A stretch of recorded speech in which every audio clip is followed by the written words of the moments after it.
So, do we start with awful shit or fun shit? Because I feel like there's a good mix of both in this episode. I feel like we should start with something fun. Okay.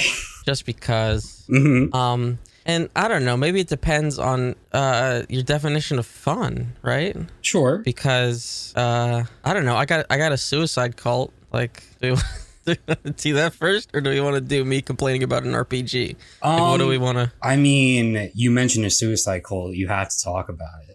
Okay. All right. Fine. This is sort of well, this is a deep dive, but it's also maybe kind of a no fucking thanks after I said that the segment was retired. Leading off the show. The very next episode.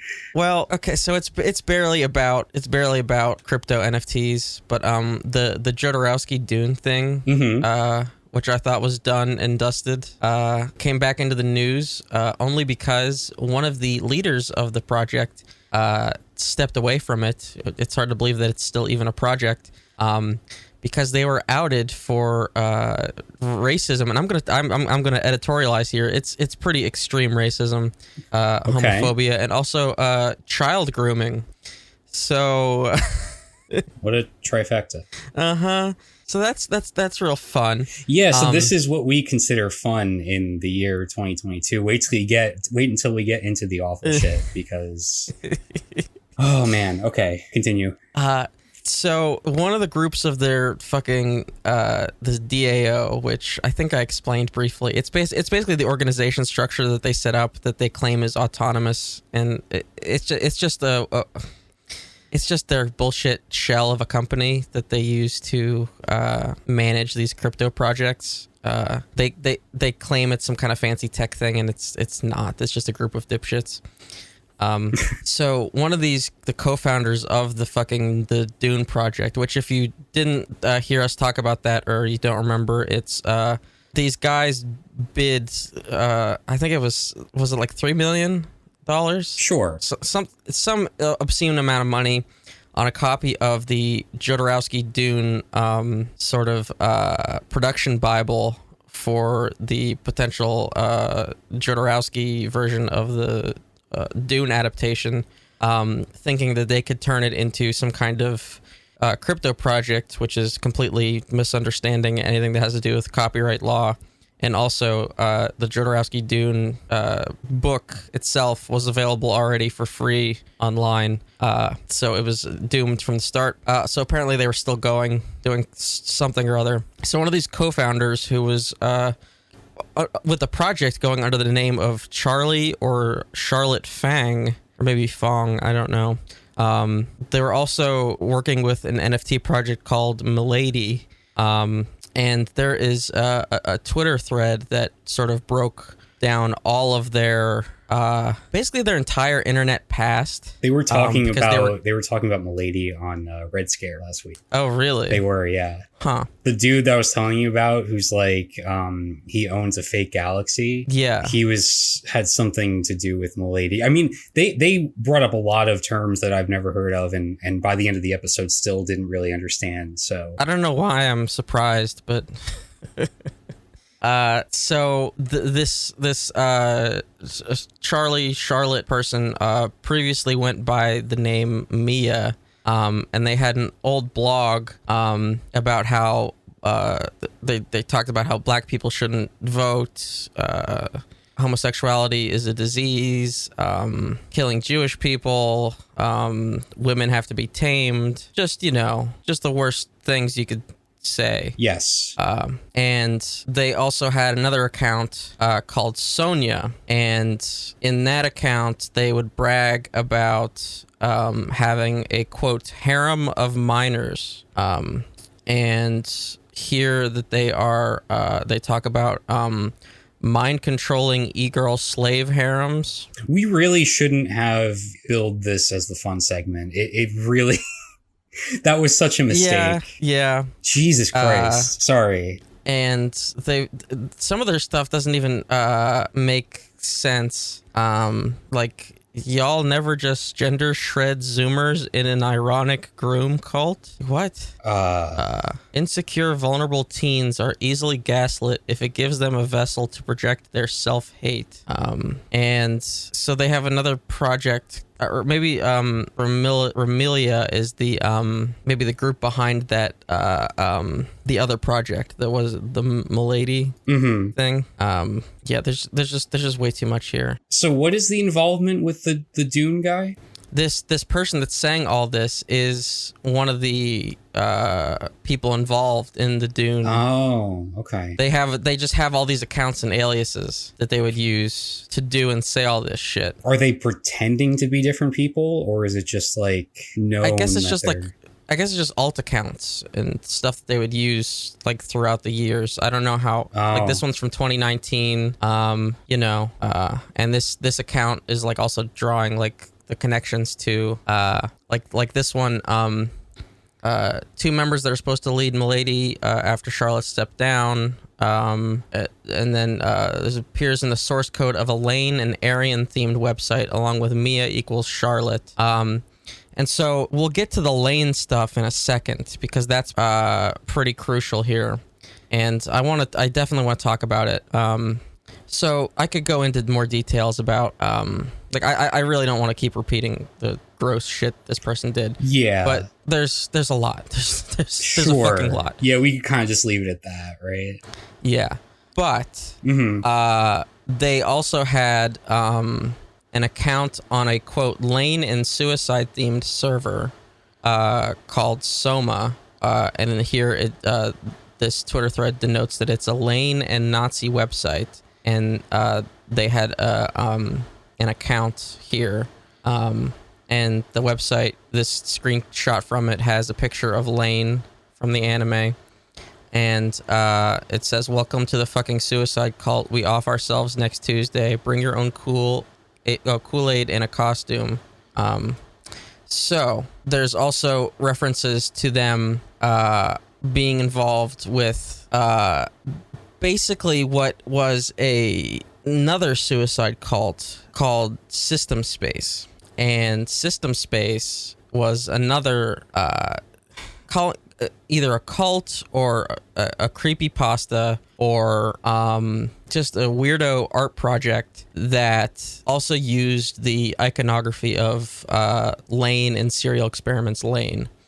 And the thing is that there are a fucking ton of them online that how do I want to phrase this? Take the imagery and use the character of Lane as like this symbol. Could you give like a brief synopsis of Serial Experiments Lane as like the show? Okay. A very withdrawn like middle school girl. Doesn't really have any social interactions, but she goes online into a burgeoning internet that in the 90s that is called The Wired. And she has like one friend who is bullied to suicide. And through increasingly surrealist experiences that are blending the internet and reality, her friend begins contacting her through The Wired, and things happen, and she gets further sucked into and blended with The Wired, and things happen. There's it deals a lot with paranoia, and it's very prescient about what internet technology would look like. Yeah, it sounds like a little bit ahead of its time, no? Oh, incredibly. Yeah, no, incredibly. It's fantastic. It's one of my favorites. But a lot of weirdos use Lane as like a symbol and almost like a calling card kind of thing. So like there are a lot of like edgy art projects that you'll find online that sort of just steal the aesthetic of the show and use Lane and like sort of do glitched out digital artwork with her. And you could find a ton of them. There's like a fairly famous one that is like a pseudo ARG that's just kind of like a website where you can just find like glitched out digital art and just click around, and a lot of it is just Lane inspired and uses Lane a lot. You know what this reminds me there's a of? fucking ton of them. This reminds me of the usage of Pepe the Frog. Yeah. You know it's how like that kind of- was like a very benign, innocent comic character, and 4chan just like took it and used it and made it a symbol for all this like hate and just like awful stuff. Yeah. So you could find a ton of them. In fact, for like there were a lot of people that would like like, oh, go to the deep web and find these weird sites. And they were just like, you could always find a website that was trying to like seem scary or whatever. Mm-hmm. And they would just use glitched out lane artwork to try to like freak people out. It's like, yeah, this is the dark web. This is like, glitched out 90s aesthetic. And it's like, no, this is just lane. This is not. It's like as long as you have any passing familiarity with the show, you could see what it is. But since it's still it's a very niche show, and it was from the 90s, like and it's not an approachable watch. Mm-hmm. So it's I'm not gonna say it's obscure, but it's like off the beaten path that a lot of people don't know about it. So you could kind of use it in that way. You can just like appropriate it for your own purpose. Yeah, because these fuckers have no originality or creativity. So of course they're going to just like steal an entire aesthetic. Right. And so I looked into this whole cult / art project or whatever. Because it does feel to me more like the world building of just somebody with a lot of time on their hands. So it of course got started on 4chan with where it was called an anime suicide cult. And where did it go? Like there was a user who was going by the name Suki who started posting about it, and Suki sort of is treating themselves as like a messiah or like a prophet who was like, like breaking the wall of Plato's cave and telling everybody that the world that they're living in is, what's their word for it? They have so much fucking jargon. The world that like everybody's living in is like a system, and that there is an afterlife outside of it, basically. Mm-hmm. But all of it is, it's, I don't want to necessarily say like weeby, but it's more like fetishizing like Asian culture, like to an extreme extent, where like it has created whoever created this has come up with a fake language that they say is like so old that it's actually the inspiration for Asian languages like Japanese. But they just made it up. They made it up, and they didn't like create the actual language. They just made up. They said that there's this language in the afterlife.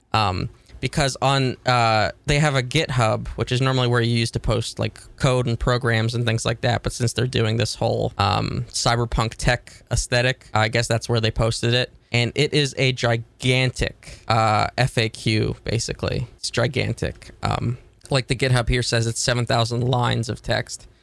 And so wait, like, it's an FAQ about the language? It's an FAQ about their whole belief system. Oh, okay. This is so fucking stupid. Yeah, and so for the part about language, it just says like, yeah, like what? Because it's supposed to be FAQs, but it's just like questions that whoever did this wanted to answer. Yeah. You know what I mean? Yeah. Like it's just like just talking to themselves. Yeah, exactly. Because like one of these questions is the history of life more fun to read about than the histories of most life countries? It's like nobody asked that. Mm-hmm. This is just what you wanted to talk about. And the thing, okay, so like, what languages are the names of all things? Synapsian. Is Synapsian the universal language in life? Far from it. Is Synapsian the default language? Where could someone learn this language? You'll learn it in your life childhood. What does Synapsian sound like? It sounds rather interesting. It sounds and writes like a bit of Hangul or Japanese. Any way to get a Synapsian dictionary or text for learning? I'm working on it. Of course. So it's like, yeah, so like they don't... So how is Japanese inspired by Synapsian? How did they receive this information? Anything that happens causes Aurora to vibrate, and it also vibrates on its own. This vibration gets echoed through the entirety of system space.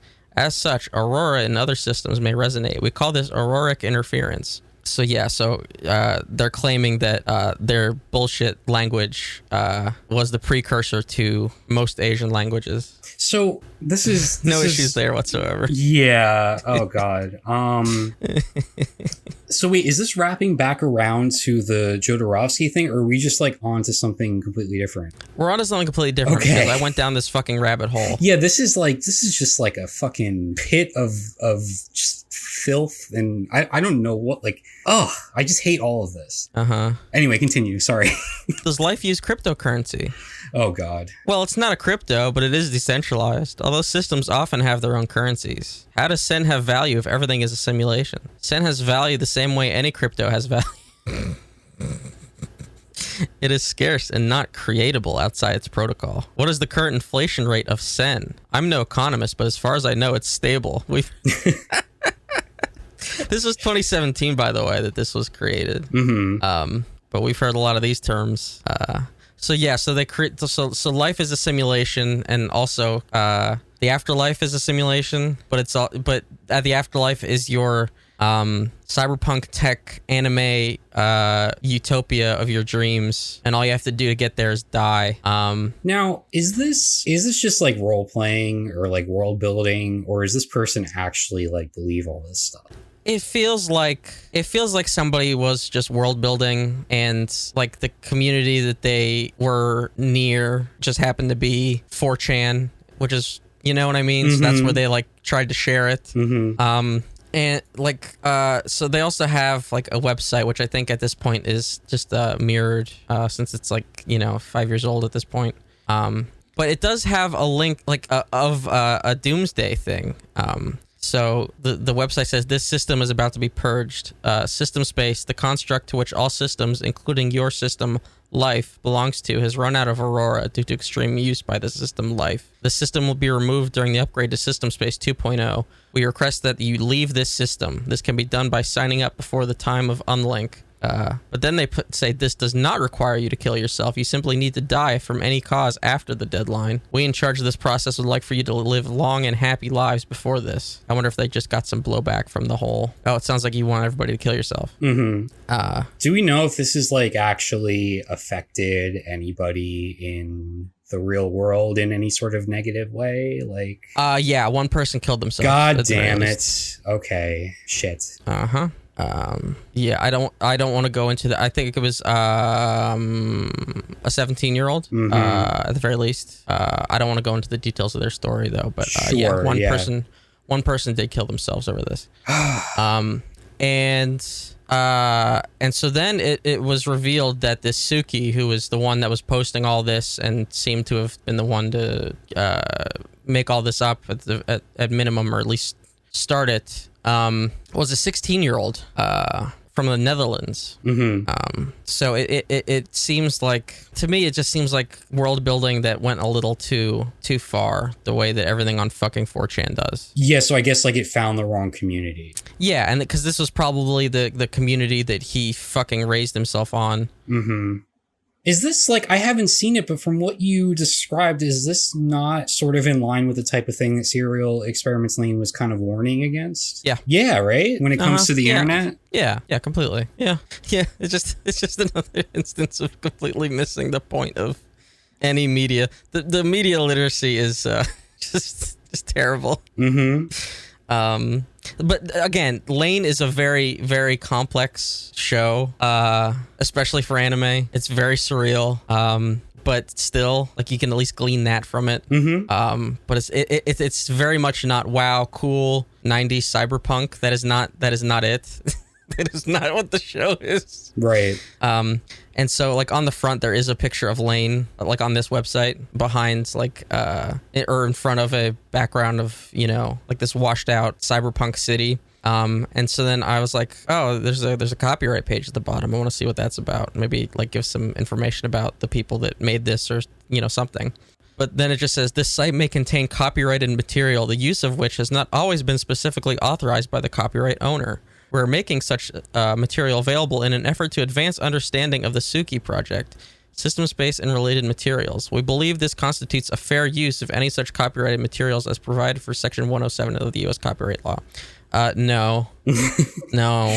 A common theme seems to be a misunderstanding of how copyright works. Yeah, no. You can't just use a picture of somebody else's artwork and say it's like, oh, they're literally saying I'm using this for my thing, and so that's fair use. That is not how that works. Yeah. That is not how that works. God. Although, to be honest, like, just like infringing on copyright feels like the most innocent part of this whole thing. I know, but I just found it very funny. Yeah, no, it is. This website has an okay design aside from the one that's like stealing, from an anime. But it's like, okay, this could have been, like an ARG or, just world building for something. Instead of just getting weird and pretending it was an actual like belief system.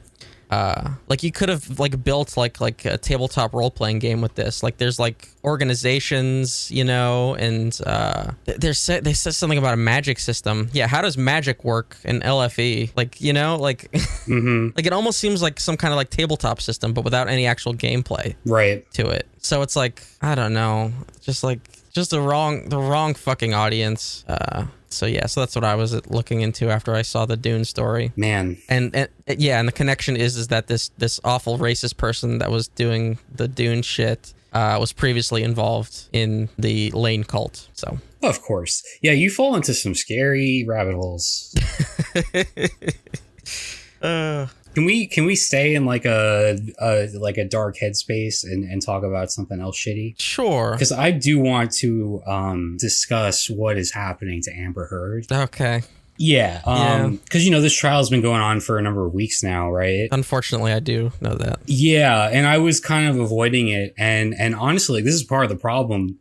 Sort of the idea that this is some sort of like mutually toxic like warfare between the two has sort of been the takeaway for a lot of people, right? And so for me, I've just been like, okay, well, I don't really need to see that. I'm just going to avoid this case. But then I did start reading into it because I saw this really good New Yorker story with the headline that says the Johnny Depp and Amber Heard trial is not as complicated as you may think it is, right? And so I read that, and that put a lot of it into perspective, because ultimately this is just him suing Amber Heard for defamation in regards to a single sentence or half of a sentence from an interview from a few years ago, right?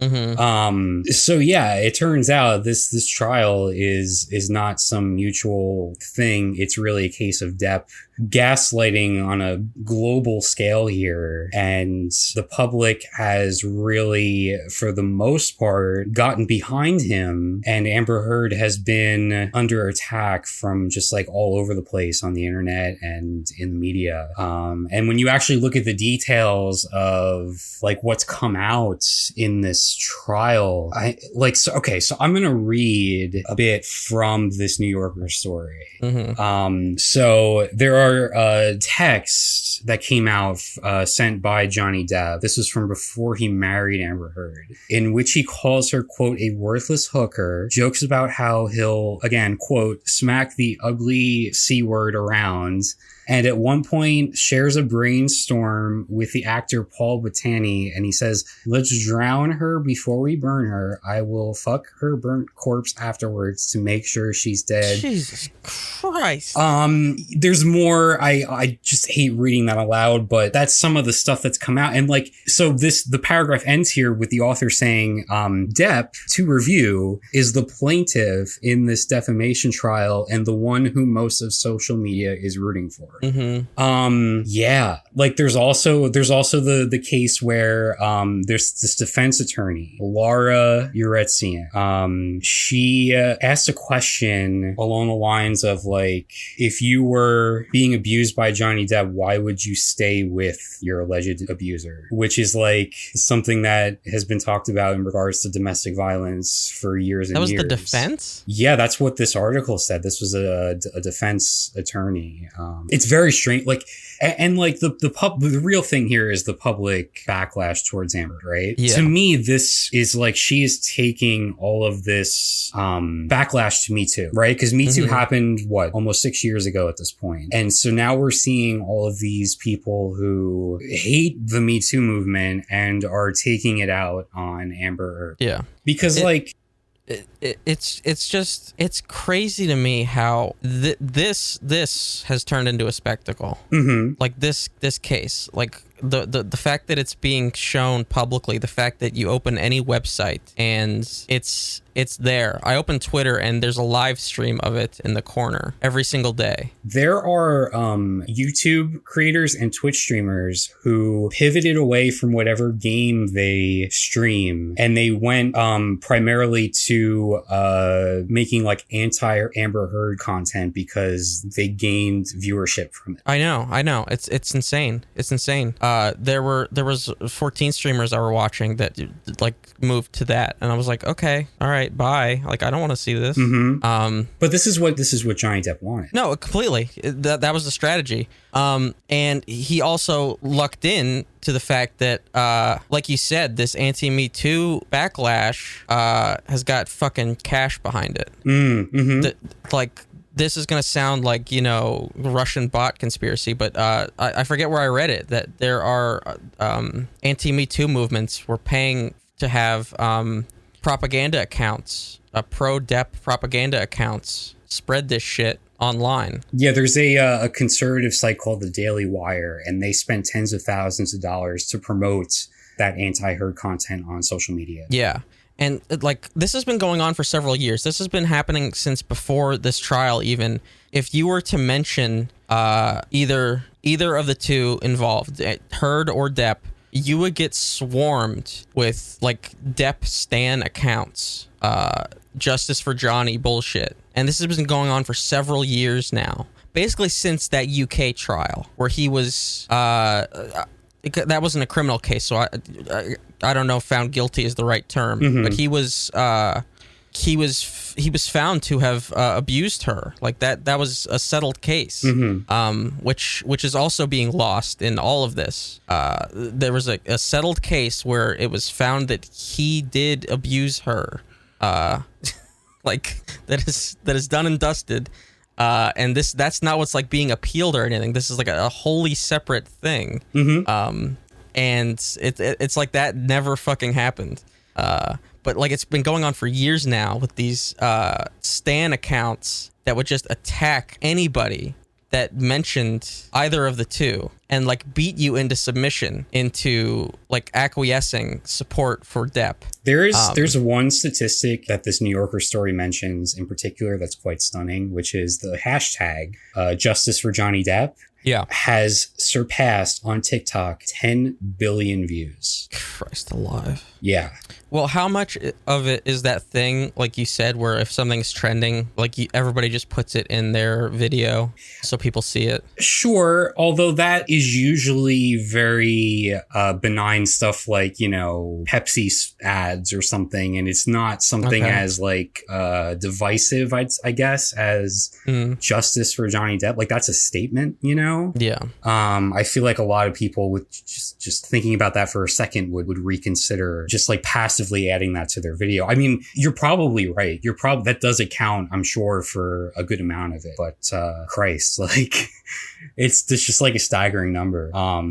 Yeah. Like this article mentions how this trial has turned into revenge porn. Completely. Because it says like one of the hallmarks of revenge porn is the way it freezes its victim in time. And like there's a quote from her during this trial where she says, I want to move on with my life. I want to move on. I want Johnny to move on too. And I want him to leave me alone. But like you said, this has been going on for years. And honestly, when it comes to Amber Heard and like the public, this is never going to get away from her. No, she's been made a laughing stock.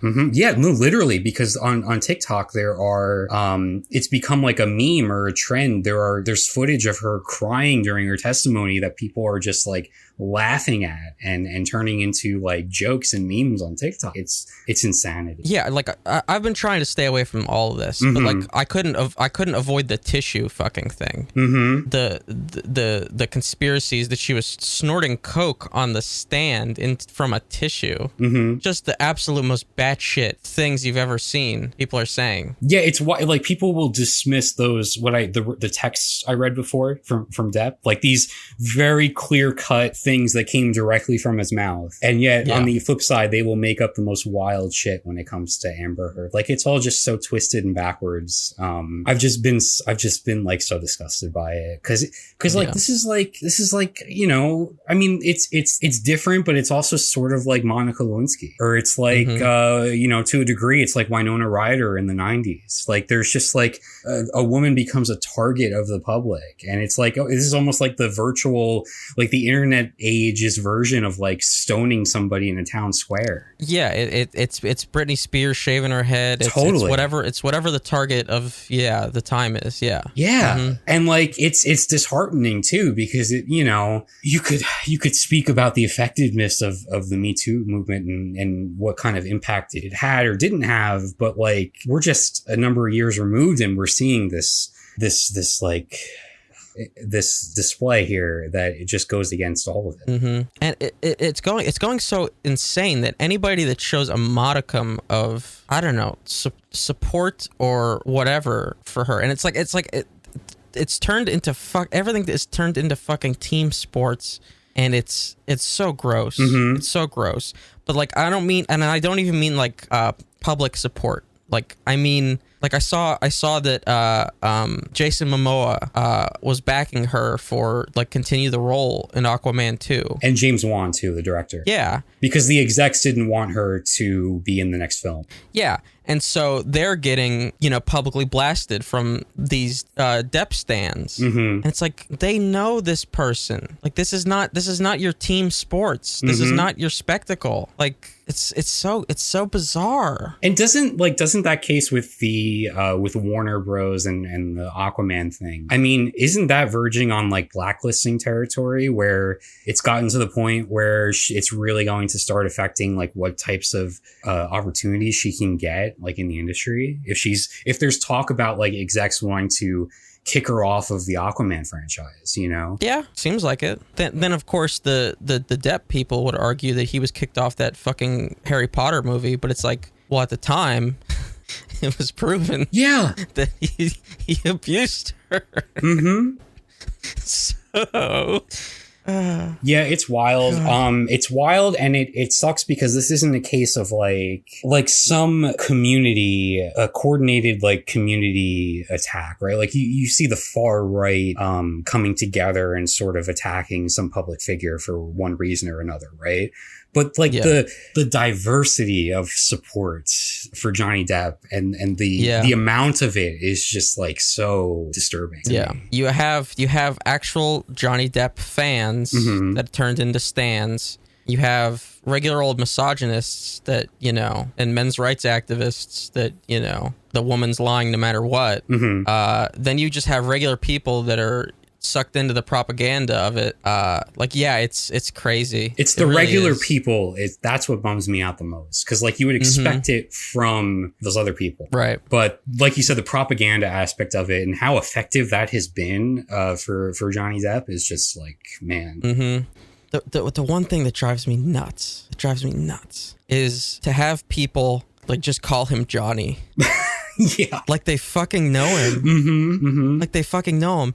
He's a 60-year-old washed-up actor. You don't know this man. No. He's not your friend. She isn't either. You don't know her. Neither of these people. These are perfect strangers to you. You don't know them. Don't call this 60-year-old man Johnny. That drives me nuts. Yeah. God. Yeah, so that's just been like a massive bummer, you know, alongside all the other huge, awful stuff in the news. But I thought it was worth bringing out because it seems like this take here, like in the New Yorker article and the stuff that we're bringing up here, it's just not being talked about all that much. So no, it's another thing. If somebody writes an opinion piece like this, right, or gives a thoughtful, nuanced, I hate to say take, but like thoughtful, nuanced point online, they're attempted to be beat into submission by the Depp stands every single time. And it's like, on one hand, like, we don't need more quote unquote content about this whole fucking thing.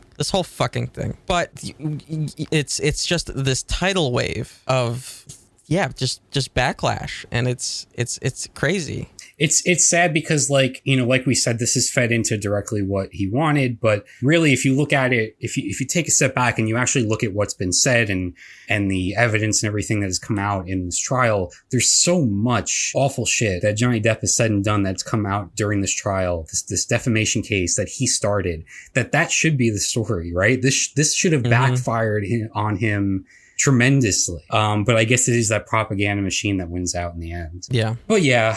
So that's that. Did you have anything else to add to that? I just thought we should bring it up. It's fucking bleak. Hopefully by the time this podcast goes up, it will be, at least the trial will be over. Got some TikToks? Yeah. let's do a hard left turn here into Mad Watch. Okay, let me hit something. I can't understand. Mad Watch. Oh, look. You think the people don't mind? There's only one way to stop a Mad Watch. There we go. I brought it back. Fantastic. Okay, so one video came up on my For You page that I've been very excited to show you. Okay. So there are videos on TikTok that it's just like a person. It's called like, what are you listening to? It's very simple. It's just like a person who like walks up to pedestrians on the street that have headphones in and asks them what they're listening to, and that's like basically the video. Oh yeah, that's not annoying. Oh yeah, no, it's I really don't like when, like, you have headphones and you don't want to be right. That's the whole disturbed. point. That's the whole point. Also, it's just a very lazy way of making content. That said, though, like, I will watch every single one of them when they come up, because I just like hearing about, like, that's the appeal of like Spotify Wrapped, right? It's just like, you know, hearing about people's music tastes. I don't know. I just find it interesting. But there's this video from Slow Puke, who I've played a few of her videos on here before. That's related to that whole trend. Did they fix the video player? That's what I want to know. I never leave my house, but I very often imagine that one day when I'm walking down the street, I'm going to be approached by one of those, so what are you listening to videos? But in my head, when I think of these scenarios, I always imagine that I'm the one person in the video who's listening to like a super cool song, and then like all the comments love me. Excuse me, what are you listening to? What are you listening to? Oh, 96 Quite Bitter Beings. Oh, fuck yeah. Sorry, what was that? 96 Quite Bitter Beings. Oh, okay, thank you so much. Whoa, she's so cool. What? Oh, hell yeah, dude. Hell yeah. Oh, hell yeah. I feel like I told you. I feel like the TikTok algorithm listens to our podcast. I told you, they're making a comeback, man. Yeah. The public consciousness, CKY, is back. The caption for that video is the funniest yet hardest riff of all time. Hell yeah, man. I don't know if it's funny. I just think it's fucking sick. I mean, it's kind of funny. But yeah, I thought that was great. Holy shit. So, okay. So another aspect of TikTok is travel TikTok, right? You get a lot of people going on trips abroad, some cool sightseeing, you know, road trips. So I saw this one. This is a video by Extra Cream Cheese. Taking a road trip to some very scenic places. How visual is this? It's not. Well, we're 4 hours into a road trip, and We just left Manhattan. 10 and 2, buddy. I'm gonna call the cops on you. What state are we even in? It's New Jersey. It feels like Florida. I feel like so far from home. The air pressure feels different, you know? I'm like, bonjour. I don't even know what language to speak on this side of the border. The country's so beautiful. It's like the countryside, you know? It's like we're in Little House on the Prairie. What state are we in now? It's still New Jersey. Jesus, how long does it take to get to the next one? We're driving so slow. Will you let me know when we make it to at least, like, a Maryland, a Wisconsin, a California? Will you just give me a state alert? I'm bored as fucking New Jersey. Which is your favorite car on the street? Right. I feel like all the cars are acting like they're better than us. I feel like a little, like everyone's judging our car. Do you feel that? Do they have McDonald's in New Jersey, or is that a New York thing? Pennsylvania now. We crossed another border? No, you know what? I felt Pennsylvania. When the second we hit the border, I was like, okay, Pennsylvania. I see you, Pennsylvania. I love just exploring the country. People should do this more often. You don't even know the roads are paved, the sun is out, and America. It smells like shit here.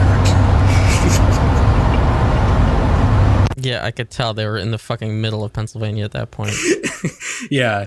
They were in the fucking middle where it does smell like fucking cow shit. Well, I thought New Jersey had the reputation, or at least according to you, has the reputation of smelling bad. Yeah, New Jersey smells like rotten eggs. I guess when you've only ever lived here, you just like don't pick up on that. I don't know. Because every time you like go away and come back, you're like, oh, it smells awful. Yeah. New Jersey smells like rotten eggs. And the middle of Pennsylvania is just cow shit. Okay. Like you can see the cows. Like it's not like a mystery. Well, why it smells like cow shit. But yeah, I thought that was pretty good. I was kind of confused by the disclaimer that TikTok put onto that video, which was, it says participating in this activity could result in you or others getting hurt. They're just driving on a highway. I guess it's to discourage people from they themselves driving and fucking filming. Oh, okay. Because I swear I've come across like skydiving videos and shit that don't have a disclaimer. That's to protect the big skydiving industry. Oh, I see. Yeah. Mm-hmm. So yeah, don't film and drive. Maybe that's a mistake that this person made. We're gonna transition here into another video. So this is from a Harry Styles concert recently. A very dedicated fan. Just got hit by a car but still made it. Are you ready? 3, 2, 1 second. Just got hit by a car, but still made it.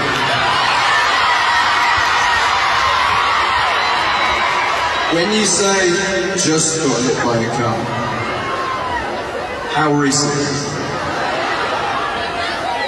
Tonight. Do you need to be somewhere else? Thank you for being here. Are you okay, first of all? You're okay. Okay, good. What decade does he think that he's in? See, I knew when I showed this, the first thing you were going to point out was the pants. I knew it. I just knew that was going to happen. Like, you're completely missing the point of this video, and you're zeroing in on the pants. I predicted that from a mile away. What am I gonna say? It's the little girl in a cast in a wheelchair. What am I supposed to say about that? She got hit by a car and made it to the concert on the same night. That's impressive. That's dedication. Yeah, what else are you gonna do? You gonna go home? I mean, she's in a wheelchair and her foot is in a cast. Let me ask you this: what was more expensive, the hospital stay or those the tickets? Yeah. That's a sunk cost. You got to go through with it. Yeah, man. Those pants are out of control. I mean, he's able to. I don't know how you summarize Harry Styles' style. Well, that's why I got the name. You know, I guess so. It's right there in the name. But another thing about Harry Styles that you might find interesting is that his new album came out a week ago, and on the very first track, the opening track, he does some scatting. Oh God. Oh God. Yep. See, I'm ahead of the curve. CKY, Scatman. CKY, Scat. Scatman Styles. I'm a trendsetter. I'm an original. And you know what's even more wild is that it works. It genuinely works. He's proven that he can basically pull from any musical style or era, and it's catchy as hell. He took a trip to Scatman's world, Yeah. It is a bold move to open your album with scatting.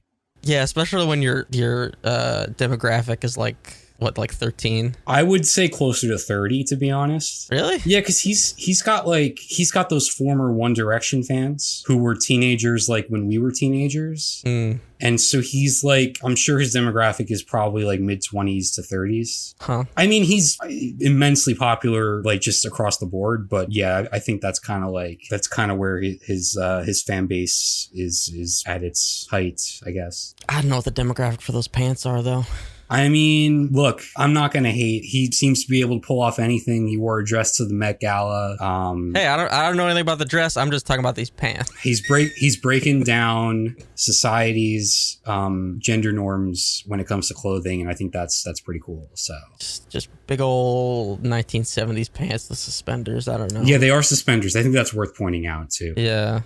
That's where you get the grandpa aesthetic from. Yeah. High waisted. But yeah, I thought that was pretty wild. Be careful out there going to your Harry Styles concerts. Speaking of concerts, Dua Lipa is on tour. And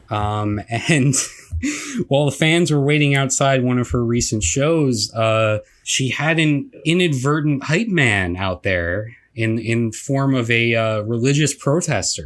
Oh. So here's the footage from that. This is outside one of her shows. Homosexuality and lesbianism is sin. And you celebrate sin. How many of you think it's good to get drunk? How many of you think it's good to get high? How many think it's good to dance like a whore? How many think it's good to have sex outside of marriage? How many of you think it's okay to dress in provocative clothing? You're in serious trouble with God. You're in serious trouble with God. You call evil good and good evil. Yeah, he wasn't doing himself any favors. No, total hype man. She should hire him and bring him on tour. Gets the crowd going, you know? Yeah, he should be the opener. Definitely. I mean, talk about feeding in directly to all the favorite activities of... Yeah. I mean, you should probably quit at that point when you're getting that sort of reaction. Right. This is not your crowd. No. So yeah, I don't know how to transition into and out of these videos, but what do you know about Australian politics? Didn't they just lose their dipshit? Probably. I don't know much, to be honest, but I did see this video from, I mean, the hash, like one of the tags says it's 2022, so it might be from one of their recent elections. I don't really know, but this is somebody who's addressing a serious topic in Australian politics, but has an even more serious agenda on his mind. So let's take a listen. Final observation on the same-sex marriage debate from Bob Catter. I mean, you know, people are entitled to their sexual proclivities. You know, I mean, let there be 1,000 blossoms bloom as far as I'm concerned. You know, but I ain't spending any time on it because in the meantime, every 3 months, a person is torn to pieces by a crocodile in North Queensland. Oh, yeah. Huh. Who knew? Wait, how often? Every 3 months. Every 3 months. Well, that's just because we lost Steve Irwin. Yeah, that was really, he was the one person keeping the crocodiles at bay. He really kept them in check. Now we got a real problem on our hands. Like, they do need to pass same-sex marriage if that hasn't happened over there. But yeah, like, that crocodile thing seems like a priority. Yeah, he's just like, who cares? I don't give a shit. These fucking crocodiles, though, man. Oh, man. I want to see this guy talk to the preacher. Yes. Outside the show. There we go. Let's see what God has to say about these fucking crocodiles. So, man. Yeah. I hope that gets sorted. See, wouldn't that sounds like a nice problem to have? You know, that's a good point. We got some bigger problems. Shit. Those crocodiles don't have guns, so. No, they don't. Fuck. Yeah.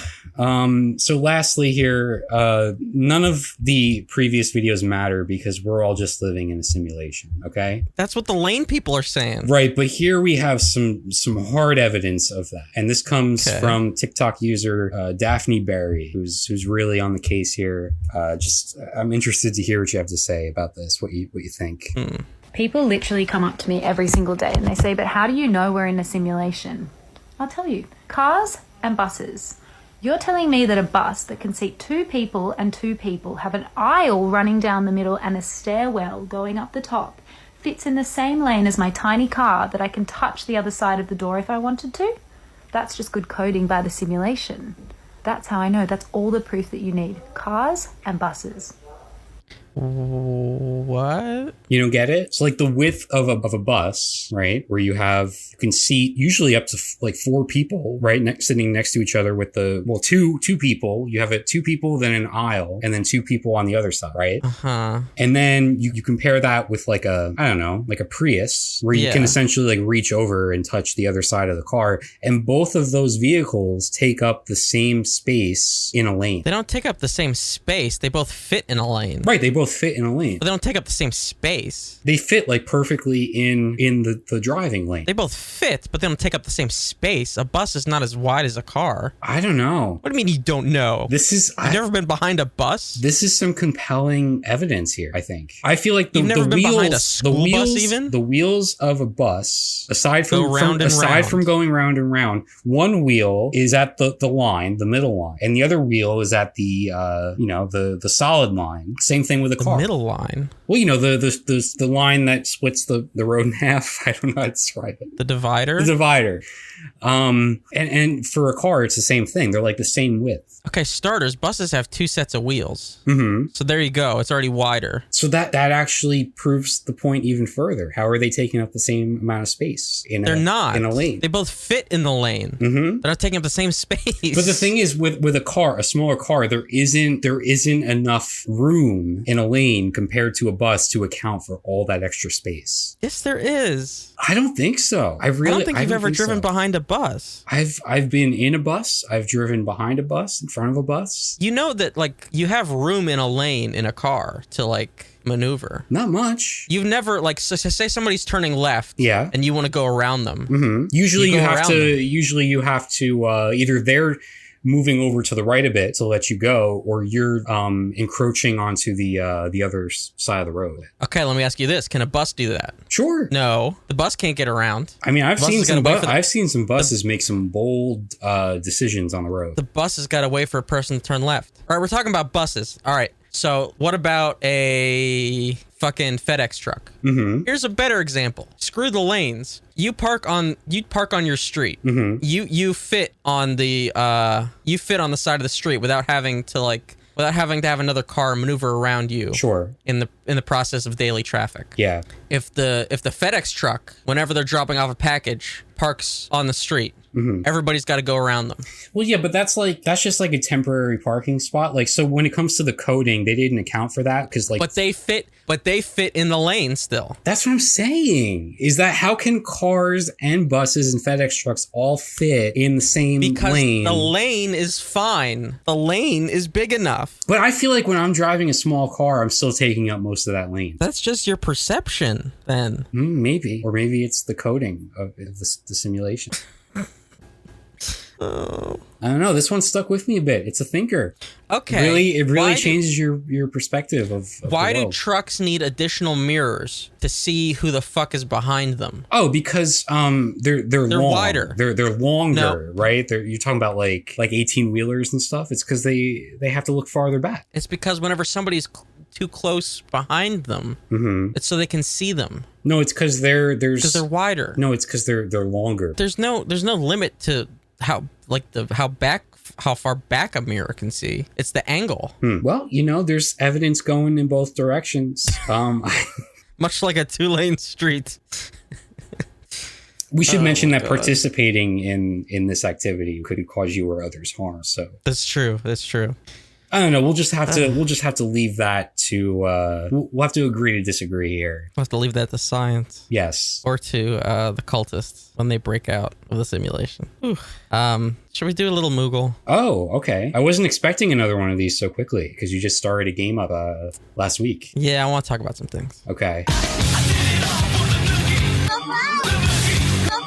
So, as we established with the fatally chosen wheel spin last time, I'm playing Final Fantasy IX on the Switch, and I'm having some problems. I'm having some fucking problems with this game. Mm-hmm. It is slow as hell. It is so slow, and I kind of mean from a story perspective. That's whatever. It's the beginning of a fucking RPG. I'm used to that shit. It's slow from a combat perspective, and that is what I'm really struggling with. And it's not only its sluggish pace, it's the way in which that slow battle system works to your disadvantage.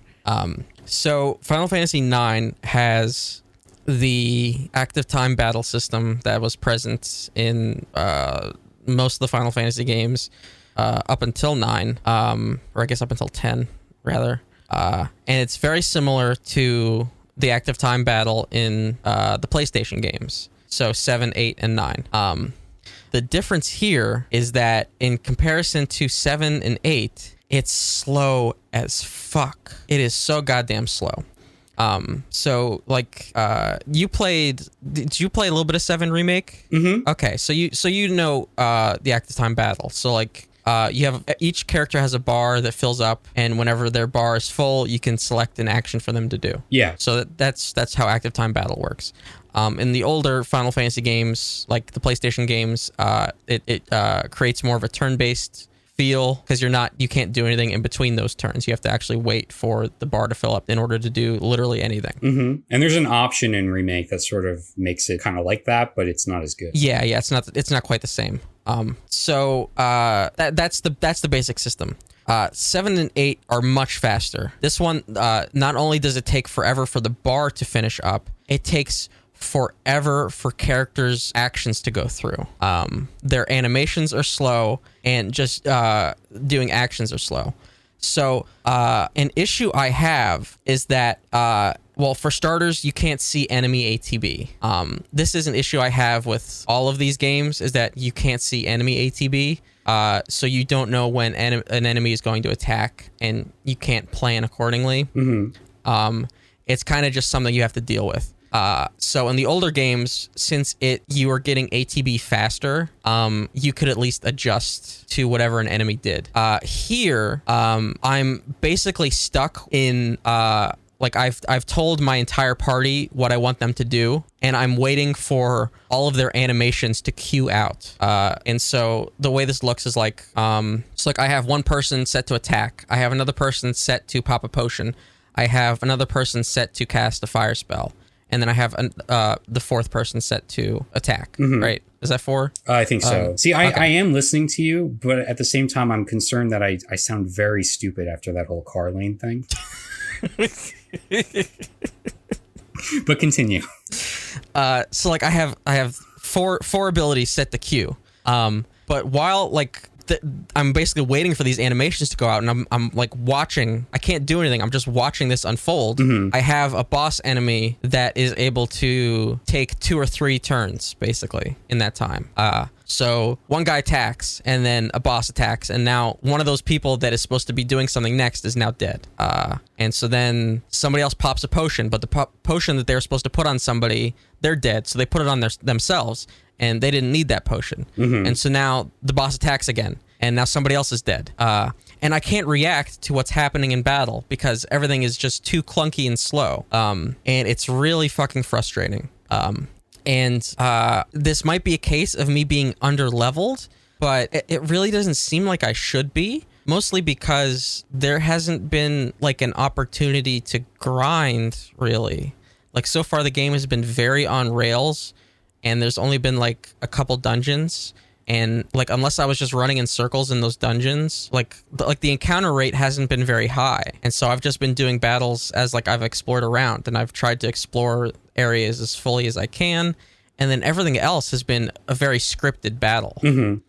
And so I don't think it's necessarily a case of where I'm really underleveled, and I've gotten like a good amount of gear. I've bought in gear or purchased gear, so I don't think it's that I'm underpowered. I just think that this battle system is kind of shit. I think I have a different theory about what the issue is. Yeah. I think you've been cursed because you went against the sacred wheel last week.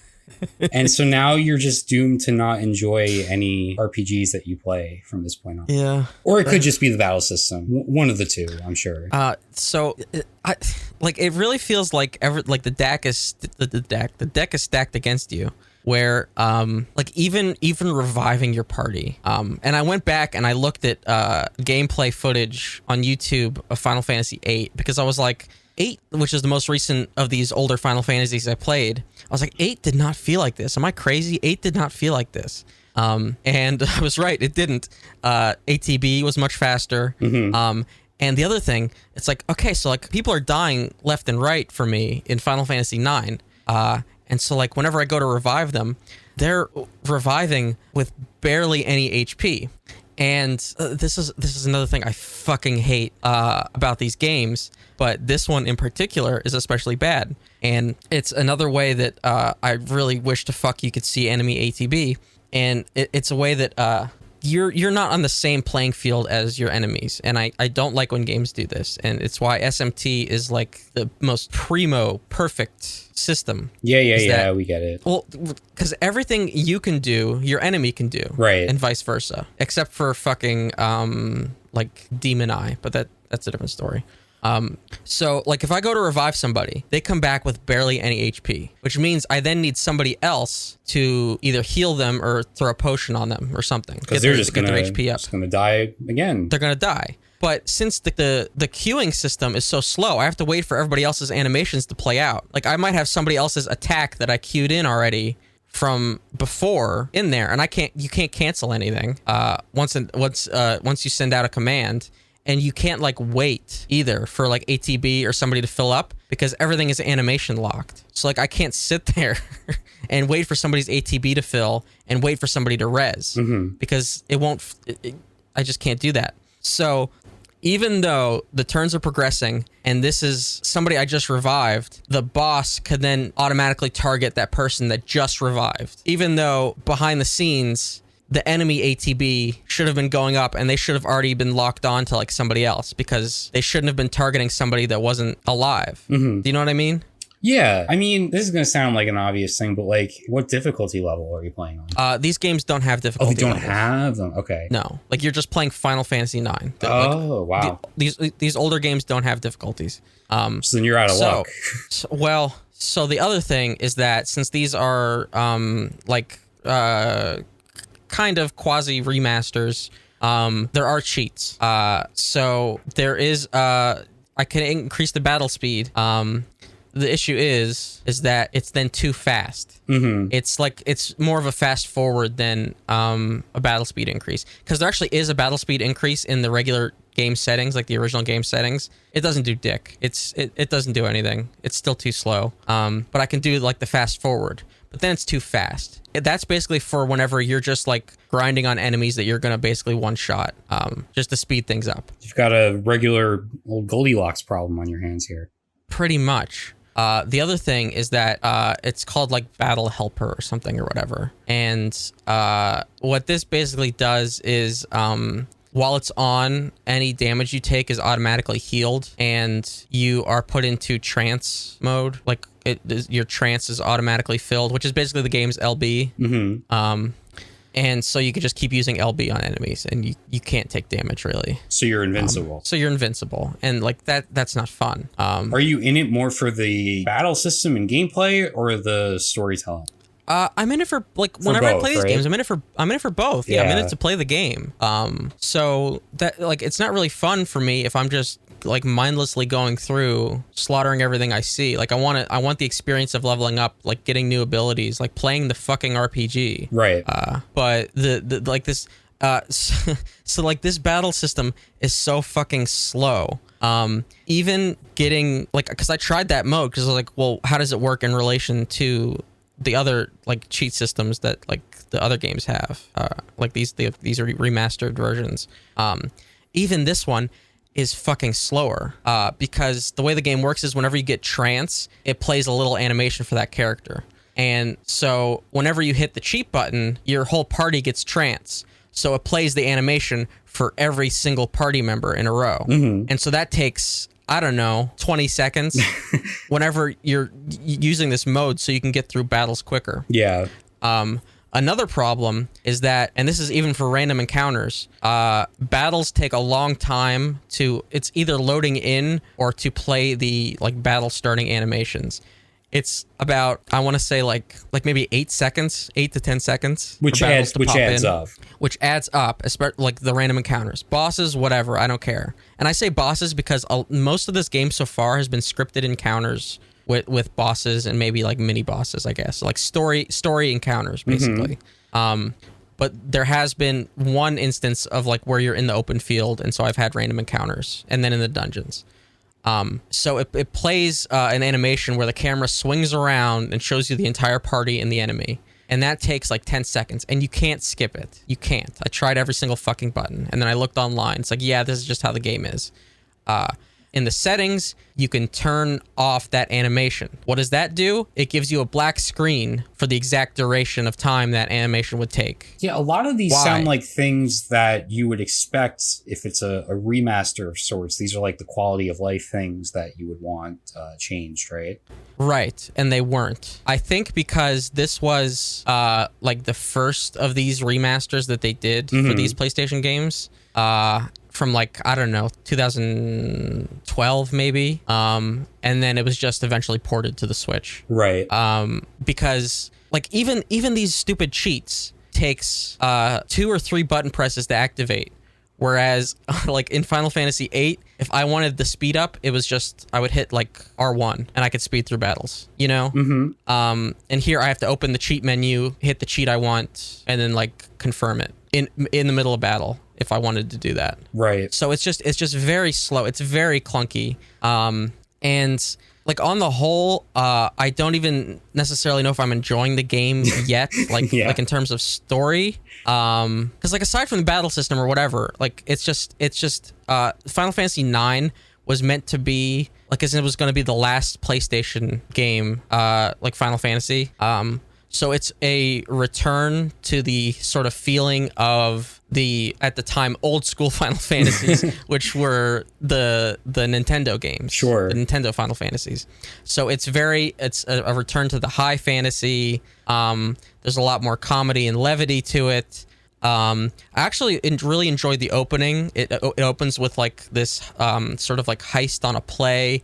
And it's sort of like a lot of the Shakespearean thing. Like there's these 2 jesters, you know, and they're sort of giving these asides and all this kind of thing. So I liked the opening aesthetic. But I struggle with like whenever things are just straight up high fantasy. It's why I really enjoyed 7 and 8 so much. And looking back, I think 8 is actually probably my favorite like Final Fantasy that I've played, for as weird as that game is. And I like actually embraced the weirdness of that one. And this is just kind of like a straight up fantasy. And I don't really like the characters. There's one character I'm interested in, like how their story's going. But the other issue is that this is also the first game where they're like clearly splitting up the party for story purposes. Oh. And I don't like that. Yeah. I don't like when they do that. Especially this early, whenever we don't know enough about the party and we don't know enough about how they interact together. And now all of a sudden we're splitting them up. And also it's rough for gameplay because then they give you all these temporary party members that don't really matter in terms of gearing and leveling up. And I just don't like how they do that. And they get worse with that as time goes on. Like Final Fantasy 13 is the worst with that, with splitting up the party. Like that whole game is just like the party is split up into different configurations until like the very end of that game, where you can choose who's in your party and like what configurations you want. And so it's clear that like this is the game that started that idea for them. Right. And I really, really don't like it. but I guess it's serving the story purpose. So for now, I'm gonna stick with it. So you're not bringing the wheel out? No, I'm not gonna do it twice in a row. I'm gonna stick with it. I'd like to finish it, and I'd like to do that without having to have fucking cheats on the entire time. Like maybe it gets better as you do level up, and you know, I don't know, but yeah, for right now, I am struggling with it. So that's where we're at. Missing 9. Well, hopefully you'll get more invested in it as it goes along. Yeah, we'll see. So we got some cinema here. Oh shit, I almost forgot. I know, right? Yeah, so we have a segment with a name, and that name is... That's beautiful cinema. Fantastic. There we go. By the way, no secret David Lynch film at Cannes, just in case anybody was still holding out hope. He told us. I mean, he wasn't, you know, I didn't think he was lying, so... I wasn't holding my breath. I just thought I'd mention.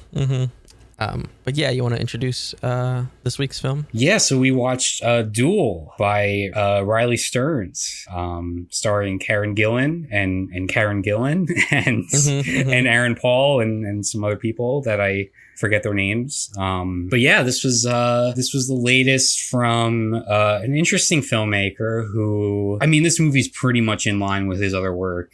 It bridges between just sort of like dry, like dark comedy and some legitimately sad themes. But yeah, it's about so this character played by Karen Gillan, she lives in this world where cloning is a thing, and it's used to in cases of like terminal illness. If somebody's going to die, they can choose to clone themselves and have this version of themselves like live on, like for family members and whatnot. And so she does this after she receives a diagnosis that it's confirmed that she's going to die, but there is a margin of error of 2%. Yeah.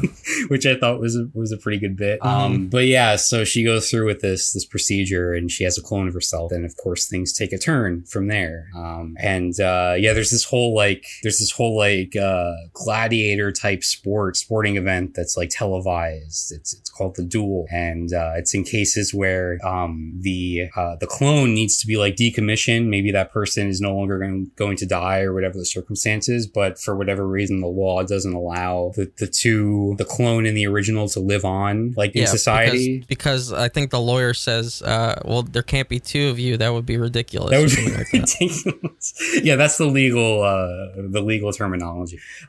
So yeah, basically the solution there is that they have a duel to the death. So whoever wins is the one left standing and continues to live on. Yeah, as that person. Yeah. So yeah, I'm curious, what'd you think of this one? This was a weird one. Yeah, it was pretty weird, right? Yeah, and not even like the premise is the least weird part about it to me. I didn't know how to approach it. I didn't quite know what its goals were here. And by the end, I really didn't. Like I didn't know if this was like, is this about like desensitization to violence, or is this about like bodily autonomy, or is this, you know, like what is this trying to say exactly? Right.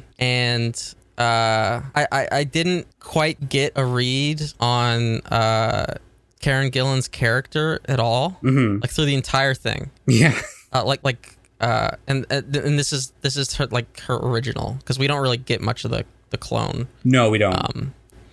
Like I couldn't really get a read on her, like what kind of even person she was. Yeah. At all. Yeah. It's interesting. Having seen a couple of this director's other films, like that style of like dialogue and maybe the sort of like, I don't know, temperament and personality of the main character is sort of in line with what this I had a feeling filmmaker kind of just how he kind of writes his characters. Yeah, I had a feeling. Yeah. It feels very much like a style. It feels a bit like Killing of a Sacred Deer. Yeah. Like a light version of like the dialogue in his movies. Honestly, you know what I mean? I do, and honestly, I think it's just a way for the style of humor to be delivered in a way that's like effective. Yeah, but here it's almost like anybody's dialogue could be replaced by anybody else's. Yeah. And it wouldn't change much like all that drastically. Honestly, aside like from we were plot stuff. Yeah, like I agree with that. I think like when we were first introduced to her character, like she is the original version of her, but I honestly thought like with her interactions with like her family members and like her partner, I thought that they were showing us like a double, because it was really hard to get a handle on like. Yeah, I thought there might have been some kind of reveal. Yeah, like as a twist that was like, oh, she was already cloned or something. Like almost like this person is in the process of figuring out how to be a person. Yeah. But no, it turns out that you mean. Yeah, it turns out that was just kind of the style of like writing and dialogue. Yeah, like that's almost robotic, like very dry. Like not a lot of intonation in the way of speaking. But then like when Aaron Paul shows up, he kind of talks that way too. Yes. But just in a more Aaron Paul way. Yeah. But it's very little difference. So yeah, it was just hard to get a read on characters that way. But like especially Karen Gillan, because she's the focus. We're following her the entire time. That said, though, I did like her performance. I felt like it was very committed to the concept or the bit, whatever you want to call it. No, yeah, I think so too. Yeah. Like, it's quite different from anything I've seen her do. So I enjoyed that. But yeah, it definitely did make it difficult to sort of pick up on what the movie was going for as a whole. Especially because like it is tackling themes of like identity, obviously. And like sort of navigating like those waters of like what makes someone, like what makes up your life, essentially. Right. And when you have a character, or you have like basically all the characters sort of like delivering lines in pretty similar ways, or like communicating in this sort of like very particular way, it does make it hard to sort of weed through all that stuff.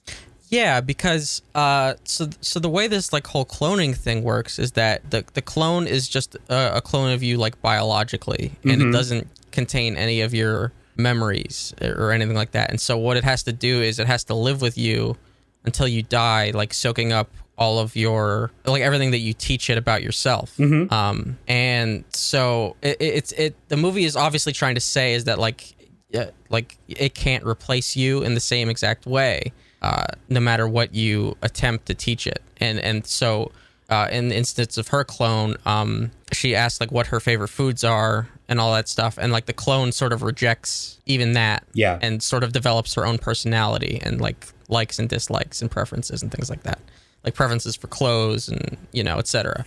And so it's like, okay, well, this is clearly a different person. But at the same time, the manner of like speaking and dialogue, the way everybody is so flat, and the way that everybody's lines could like be like swapped with each other's, especially the two clones. It's sort of contrasting that message to me. It is. Like, because like one of my favorite like character moments, and there was just a couple of like they touched upon this on like a very surface level. They didn't really get into it, but like how the clone version of her is so dissatisfied with the mundane aspects of her life in a way that the original version is sort of like longing for them, because she's been outright like rejected by her family at that point. And so she's like sort of longing for these like phone calls with her mother that she used to not want to pick up, or these like just like everyday interactions and things she would have to do in her life, while the clone version is like really just like feeling stuck and bored with those things, right? Which I thought was like a really cool like thing to explore, but like you said, it does really clash with like the performances and the delivery and everything. Yeah. Like on the one hand, it gives it this, unique style and like vibe to the movie. It does. And it helps with the delivery of a lot of the dark humor. But then it takes away from the individual personality of the characters, which is such a like focal point of the messaging of the movie. Yeah, I completely agree. There is a disconnect there. That said, though, like I won't like spoil the ending or anything, but there is a scene towards the end that takes place in a forest, and man, there's a moment there that lands very hard for me. Like there's just like a deep like sadness to it, and like despite these sort of issues, like they were still able to land that for me, which I thought was really good. Like it has this issue with this like disconnect, but at the same time, the script is really like tight as far as like narrative stuff and like plot beats and like little details that like sort of like telegraph what's coming next, and like it's all like very tightly written, which I appreciate. Yeah, I mean, it was obvious that she was not going to, like, she was going to live, like she wasn't going to die of her disease, you know. Oh, sure. Yeah, they lost me with the dog thing though. Oh, yeah, no, you know what? You're right. That was a very confusing moment. That was really dumb. Like, I understood the thing with Aaron Paul's dog, where it's like, okay, yes. you need to prove that you have what it takes to go into this duel, yada yada. Yes. But then, so she sees her clone, like outside of, like, she's in the house. She looks out the window. She sees her clone like spying on her, and she's got a crossbow in her hands, and she like instinctively shoots it at her because she's like prepping and gearing up and training to go into this duel. So she's like, oh, I gotta take her down, right? But then she ends up like shooting like somebody's dog that was also there in the street, like right in the eye, and killing it. Yeah. I was like, what? Yeah. I don't know if that was supposed to be like comical. I didn't know. I was just, they lost me there. I was like, what the fuck? Because that totally, like, that scene could have ended up where it ended up, with her like chasing down her clone. She was gonna chase her anyway. It had nothing to do with the dog. Had nothing to do with it. Yeah, you're right. That was a weird moment. Yeah. I think it was kind of just like a joke that didn't land, I guess. But she's like murders this dog. She's like, oh, I'm sorry. Continues on her way. But yeah, that was kind of strange. But yeah, like overall, I enjoyed it. Like, yeah, I thought the twin thing was interesting because it's like, yeah, you're two different people at this point. You're just twins then. Yeah, right. You know. What's the difference? Yeah. I kind of wish they would have explored that a little bit, but then I at the same time, I didn't really want this to drag on. No. That much longer. To me, this was more of like a reminder that movies can just like entertain, because I felt like for a large part of this, that's all I was really getting out of it. Like I thought it was amusing, it was entertaining. It did have like its moments of like reflection on some themes and stuff, but like apart from, for the most part, it was just like you have Aaron Paul and Karen Gillan doing like hip hop dancing lessons, right? So like it's just kind of fun at the end of the day. That was a good bit. Yeah, because it was like, I was like, oh, this doesn't seem like the kind of movie where it's like Aaron Paul's gonna ask her for sexual favors. That doesn't seem like it's gonna. No, and if that was the case, that would have been telegraphed so hard, like it would have just been like so obvious the direction they were going. I knew they had to like do something weird with it. Yeah, but yeah, not groundbreaking, but definitely I thought it was a pretty fun one. But yeah, so do we have anything for next week? So have you seen Shithouse? No. Okay, because so Shithouse is a movie from 2020. It's a directorial debut from Cooper Raiff, and it's a movie I liked a lot. I've seen it like 3 times now. Okay. And I bring it up now because his next film is coming out in a couple weeks on Apple, and it looks really good. So I thought it would be a good time to revisit, or like if you want, like see it for the first time, his first movie, Shithouse, which I believe was remarketed or rebranded in certain places with a different title. That's not surprising. Yeah, I think you've mentioned this to me before. I might have, because I was really high on this movie when it came out. Yeah, I think it's called Freshman Year in certain places, but in other places it's called Shithouse, which is just the name of like a frat house that part of the movie takes place in. But yeah, this is a really good debut with an interesting conclusion that I think is worth discussing, and also with his new film coming out, seems like a worthwhile thing to take a look at. So if we want to watch that for next week. Yeah, sounds good. Cool. Are you caught up on Better Call Saul? I'm like 3 seasons behind on that show. Oh, okay. Because like, okay. I guess I've seen through season 4, but that was back when it aired, which had to be like maybe 3 or 4 years ago at this point. Right. Okay. And then I was waiting for like season 5 to come to Netflix, and that took a long time, and it did recently, but then I'm like, oh, well, I don't really remember what happened at the end of season 4, so I should go back and watch that. And I'm like, oh, I don't really want to rewatch that right now. So I don't know. I'm going to get back into it, but it's one of those things where it's been so long, you know? Yeah. But I'm assuming you've caught up. I did, yeah. And AMC is doing their stupid thing where they chop the last season in half. Even though they've filmed and completed it all at once. Even though it's filmed and completed and probably edited and yeah. They just do that for awards consideration. It's well, is that the case though? Because I think so. The cutoff for this year's Emmys is the entire season would have to air by, I believe, June 1st, which is this actually makes it not eligible for the Emmys this year. Well, that means they're going to hold the next season even longer. I think it's coming out in the summer. Is it? Which is really like the dead zone for if you really want to be considered for the Emmys. I heard July. I could be wrong about that. Well, then I definitely don't understand why they're doing it. I don't either. Maybe it's just to keep people subscribed to their service for longer. That'll do it. Well, it used to be for awards consideration. Yeah. No, this is like the anti-awards move here.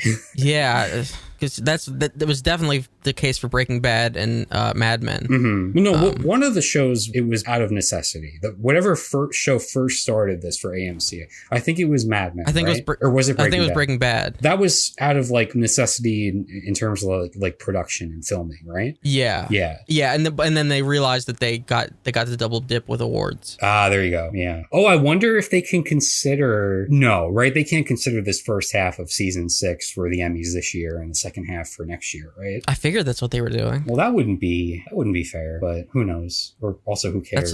That's what they did for Mad Men. Really? Yeah. That's silly. Yeah.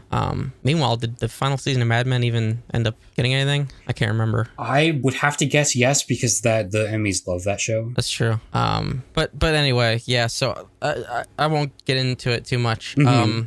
But yeah, I have concerns. I wasn't necessarily thrilled with the direction that they're going, and it's tough to say now because it's a half of a whole. Sure.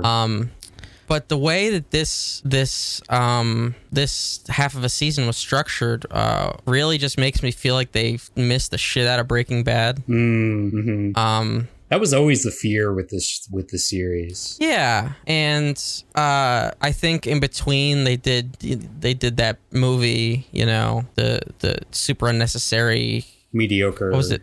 Mediocre, like shot very well, but like just really unnecessary. Yeah, the Aaron Paul one. I forget the name of it. Yeah, El Camino. Yeah, there you go. Yeah. And it feels like they're really itching to get back into that kind of shit. And it's like, okay, whatever. You're gonna try to do some kind of Breaking Bad revival thing. I could feel it, I could feel it in the air. But like, hold off. Like, just hold off. Yeah, because finish this up first. What they had going with this show was so effective. I would even argue it reached heights that were higher than Breaking Bad ever did. It did. In terms of like character. Oh, completely. So completely. That's disappointing to hear. So yeah, like you had a lot of the like you had what was going on with Jimmy. Yeah. And then you had like the Breaking Bad drug prequel stuff, right? Mm-hmm. And it seems like the Breaking Bad drug prequel stuff is getting a larger chunk of the pie. And that was always the least interesting part to me. And they're realizing that, like, okay, this doesn't really jive with the rest, and they're trying to converge the two a little bit. And you're bumming me out. And I'm not as into it as I previously was. Mm-hmm. Meanwhile, whenever it's separated, the regular Better Call Saul stuff is good. It's just, maybe as good as it's ever been. But like, I don't know. I want the divide. I don't want, like, I can't remember how far back, season 3 or 4, whatever you'd seen last. Like, now there's like a primary antagonist, and it feels like a season of Breaking Bad again. Mm-hmm. And I don't want that. This was its own thing. So like, I don't know. We got to see where it goes. Do I remember you being a couple years ago being a little bit uneasy about season 5 even? Maybe. It's been so long. Yeah. So what did you like jump right back in without like rewatching anything? I did. I hadn't rewatched, and from a plot standpoint, I was fine. Yeah. Yeah. It took me maybe 10 minutes to get my bearings. Sure. Yeah. I'm just desperately worried. Like, and then I heard about like there's gonna be some cameos coming up, and I'm like, no, please don't. Yeah, it just feels like they're getting a little too much for me. Yeah, that's disappointing to hear, because that's what I was always afraid of, because the show had like such a strong identity on its own, and always played to those strengths, and never really ventured too far in this direction you're saying. And this is another quibble, but this is from like a filmmaking standpoint. You know, the thing that they like to do where they'll show like a montage of some mundane everyday thing over like music that maybe doesn't fit, like somebody's making coffee or whatever. Yeah. They lean on that too hard on this first half. Yeah, but usually that has like some sort of significance, even if it's not like in context in that moment. There's usually like a callback to that. Like, is that not right? Am I misremembering that? Like, there was always some sort of purpose to. Right. Now it just feels like it's a house style kind of thing. Oh no. And like this might be because, and I caught this. I don't know the credits for the full season, but some of the actors have taken a turn at directing episodes. Okay. So like Giancarlo Esposito directed at least a couple that I caught. I heard Rhea Seehorn did one. Yeah. Rhea Seehorn did one. I think she did the best episode of the season. So I don't know if that's just like maybe something that they've scripted out to sort of as like a house style thing to, you know, maybe make that easier on them, or if that's something that they enjoy shooting, and so it's just, you know, I don't know, but I feel like they lean on it a little too hard in this first half, but that's just such a minor thing that I have an issue with. And then one more thing I want to mention, and I'll try to avoid spoilers as best as I can.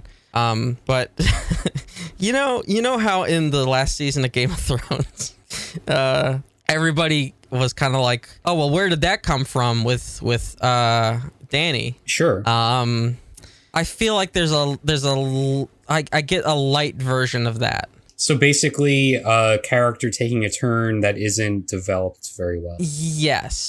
Yes. Okay. Like the opposite of that, and I remember this happening because like it aired on the same night as Game of Thrones on the same channel, was the turn that Barry took in its second season in the finale of that, and how we were like, I remember we were talking at the time how that was like such an effective version of that, whereas Game of Thrones was very much not. Right. But yeah, that's disappointing to hear from this show, because usually they get granular when it comes to character stuff.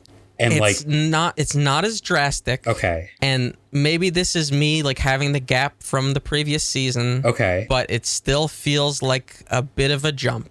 That's probably the most surprising thing you said. Because I fully believe all the, you know, turning into Breaking Bad stuff. Like, could kind of feel that as a possibility. But like, this show is always so methodical in its plotting and its character development, and like showing you step by step exactly, you know, what's going through these characters' minds and what's going into each decision that they're making. That's probably the most disappointing thing to hear. The other thing, okay, so you talked about that. So like, we usually know the step, and then like we see the plan unfold. Yes. Right. This time there's a bit more of a veil behind that planning. And again, maybe that's for purpose. You know, there's another half here, but now there's distance. Yeah, but like the reason that they were able to pull that off with knowing all the steps and then seeing it in action was because the plan or whatever was going on was so cleverly designed and like so interesting that it can get away with that. So when you say there's like a veil, that just kind of makes it sound to me like what they came up with wasn't as interesting, or doesn't quite stand on its own as much. I'll say it does. We just don't see. We see more of the end result than the planning. Yeah. So like it's not like there's a, you know, that's why I say a veil rather than like a door in front of us, right? Yeah. Like we can kind of see where it's going, but we don't know every step here that they took. Sure. So I have some concerns, you know. Are you still liking the show though? Oh yeah. Okay. Oh yeah. That almost wasn't clear. No. Yeah, I am. Okay.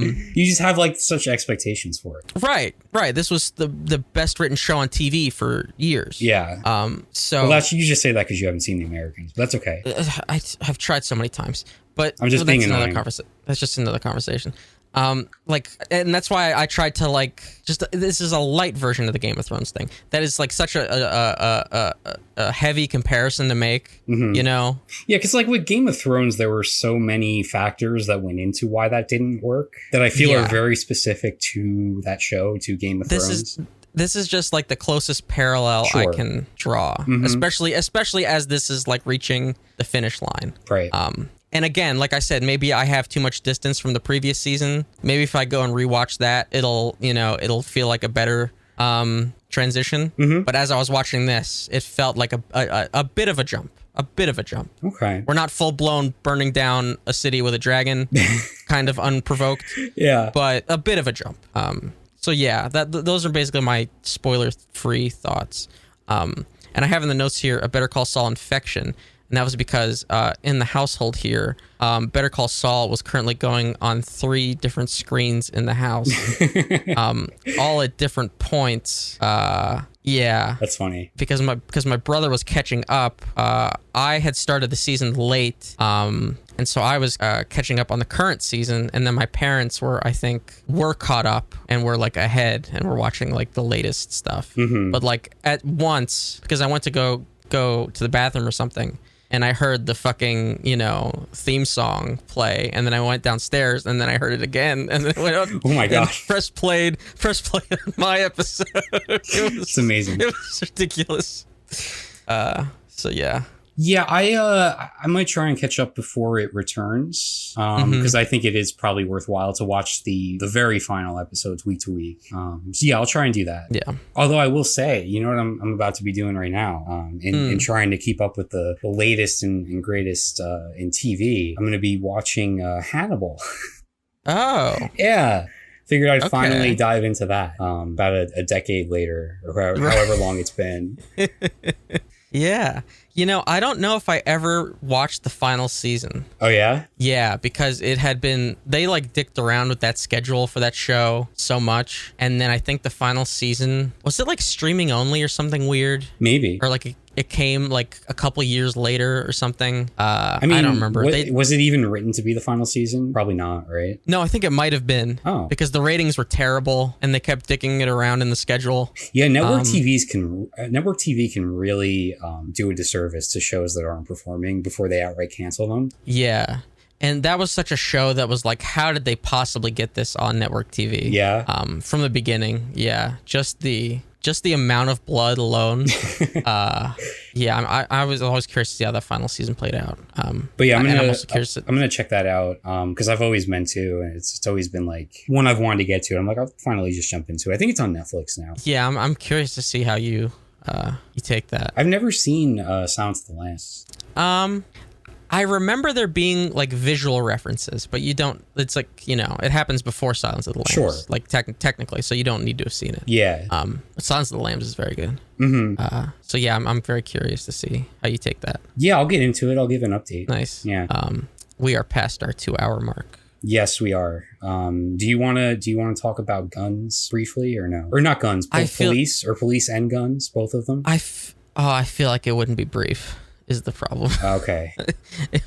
It won't be brief. Yeah, that's fair. Unfortunately, if it's something, I'm still going to be angry about it, but if it's something that I still feel the need to rant about next week, because it'll obviously still be a fucking problem next week, then maybe I will just let the release valve go on my fucking fury. I did have a question about Ted Cruz, which is, do you think he's going to lose out on his donations from the National Door Association? That was my bad joke. It's not bad. One fucking door, that's all you need. Oh man, God help us all. Fuck. All right, yeah. We should wrap this up. Okay. Before I make it a 3-hour show. Yeah. Thank you so much for listening to our weird product of looking at weird weeb abusers and then giving our criticisms of the latest season of Better Call Saul. Mm-hmm. Just the entire spectrum. Thank you so much for listening. It really does mean a lot. I don't really have any notes, so as always, follow me on Twitter at DeadEndRoad. Check out the Facebook at facebook.com/DeadEndRoadTV, twitch.tv/DeadEndRoadTV. Do a YouTube search for DeadEndRoad TV for the archives and clips. And email us literally anything at all, video at deadendroad.co. And if you have the time, please give us a rating at the podcast app your choice allows you to do so, like Apple Podcasts. And if you think somebody would enjoy any bit of the show, I don't know, maybe time to give it a download. All right, that's going to do it for us. We'll check you next week. Thank you so much for listening.